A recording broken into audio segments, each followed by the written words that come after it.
Whoo-wee.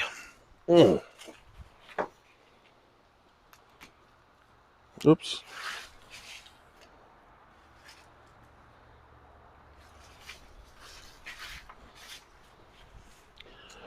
Hoo-wee.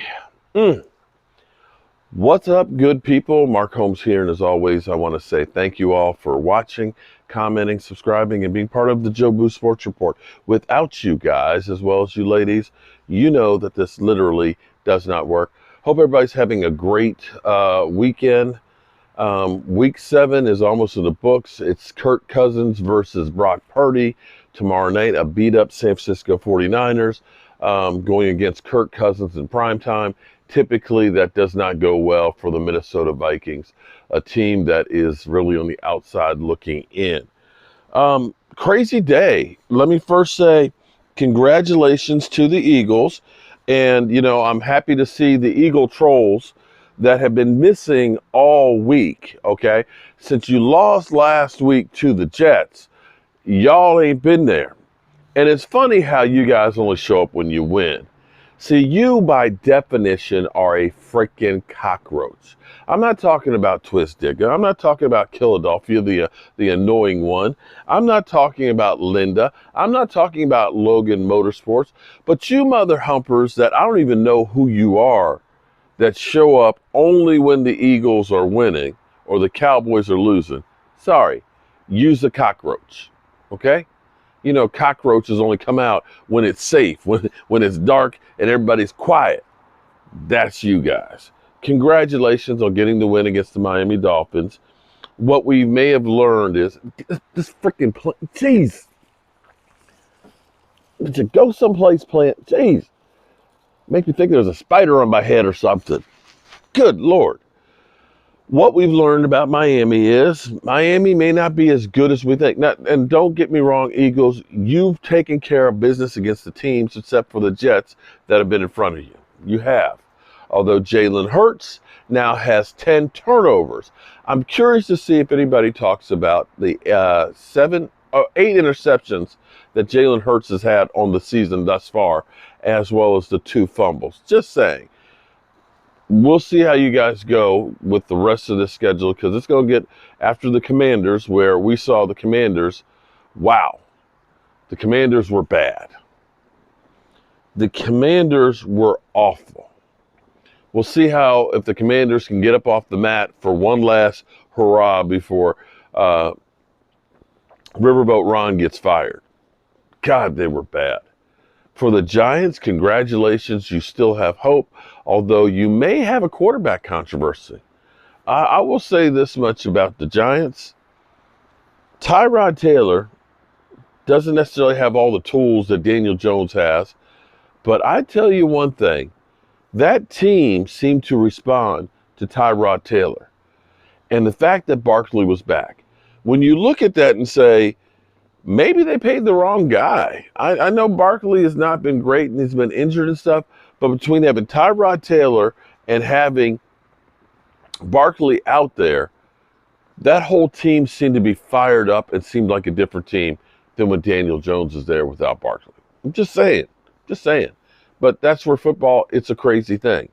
And it's funny because Daniel Jones got $40 million bag and ain't nobody talking about the money that he's stealing.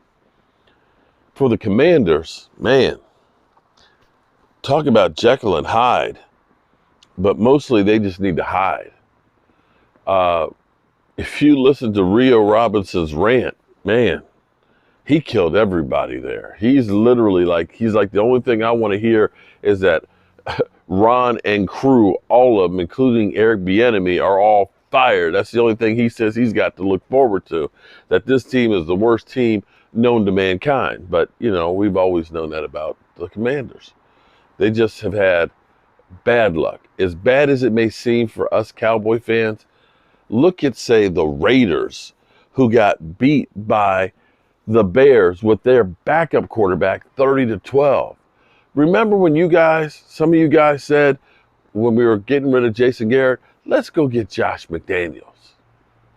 Josh freaking McDaniels. I know Mike McCarthy ain't great, but he ain't no Josh McDaniels. Those dudes suck ass. Or like Urban Meyer. Now here's where it gets interesting to me. And I can't wait to see if they say anything about Josh Allen. You know, people keep saying that Josh Allen is great, generational talent, and so on. But Josh Allen, I'm sorry, he is overrated. He is streaky as can be. And I'm not saying that he can't play, because here's the reality is, everybody has good games and bad ones. But they're usually not under the microscope when they lose, like Dak Prescott is. And I'm not saying that Dak Prescott should be the quarterback for the Cowboys forever. But I'm just looking around and saying, look at Justin Herbert. They said he is a franchise quarterback. Their team is awful. I look at Trevor Lawrence. He's a turnover machine. I look at Josh Allen. Good one week, terrible the next. There are very few great quarterbacks. Right now, I look at it and say, it's Pat Mahomes. And Pat Mahomes has some bad days too. He had another turnover today. So that's football. And football right now is literally week to week. I don't know if the Eagles are a great team or not. From what they did last week, this week they looked like a really good team. Miami. Well, now we're looking at Miami and saying maybe Miami's a product of having an easy schedule. They take care of those lesser teams. 3 of the teams they beat are the 3 teams that we beat. But then you look at New England, a team that Miami beat, a team that we blew out, they turn around and beat Buffalo. Buffalo destroyed Miami. So you don't know who is going to be standing at the end.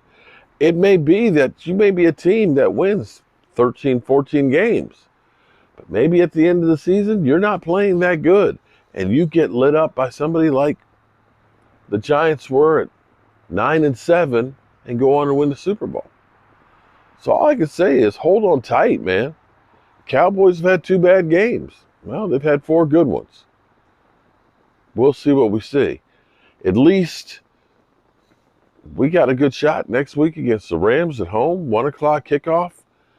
You win that game, all of a sudden you're playing Philadelphia, which will be a huge game. You win the next 2, all of a sudden things are looking a whole lot better than they did the week before we beat the Chargers. So that's it in a nutshell. NFL is crazy. But I'll say one other thing before I move on from the Eagles game.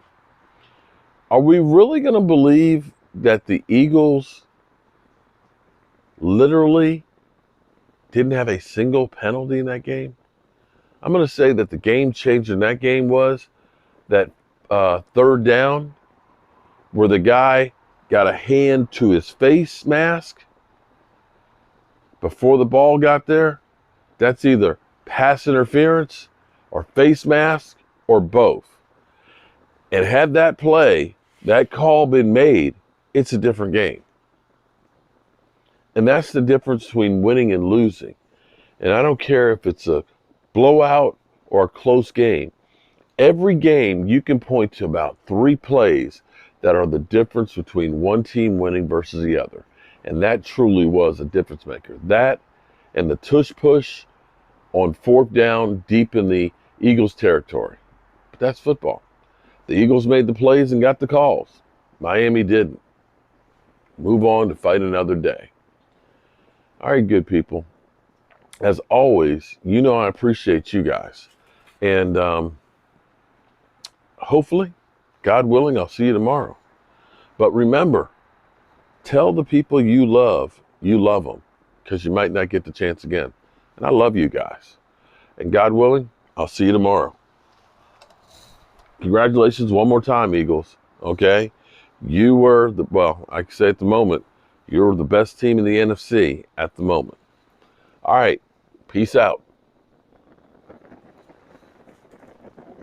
Oh, I forgot. The Lions. They were anointed, weren't they, last week as one of the best teams in football. And what happens? They get their ass handed to them by the Baltimore Ravens. Goes to show you, it doesn't pay right now to be the top dog, because you will lose that week. Good night, good people.